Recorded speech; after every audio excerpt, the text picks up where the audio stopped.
بسم اللہ الرحمن السلام الرحیم۔ علیکم ورحمۃ اللہ وبرکاتہ۔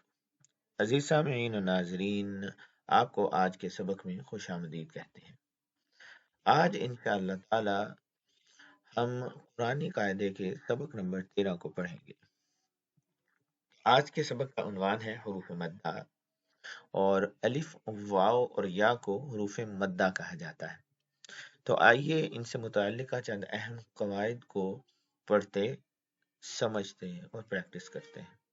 تو قاعدہ نمبر 1 یہ ہے کہ الف ساکن بے جھٹکے، ایسا الف جو جھٹکے کے ساتھ ادا نہیں کیا جاتا، اور اس سے پہلے اگر زبر ہو تو اسے الف مدہ کہتے ہیں۔ جیسے با زبر الف با، تا زبر الف تا، سا زبر الف سا۔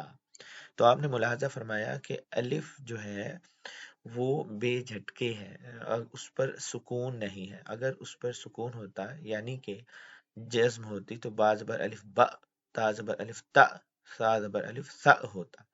تو لہٰذا اس پر جھٹکا نہیں ہے، اس لیے یہ نرمی سے ادا کیا گیا۔ تو اس میں زبر کی حرکت کو لمبا کر کے پڑھا گیا، تو یہ الف مدہ کی مثال ہے۔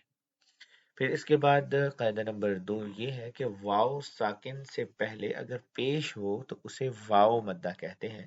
جیسے با پیش واو بو، تا پیش واو تو، اور سا پیش واو سو۔ تو یہ جو واو ہے ان تینوں حروف میں یہ واو مدہ ہے۔ قاعدہ نمبر 3 یا ساکن سے پہلے اگر زیر ہو تو اسے یائے مدہ کہتے ہیں۔ جیسے با زیر یا بی، تا زیر یا تی، سا زیر یا سی، اور اسی طرح۔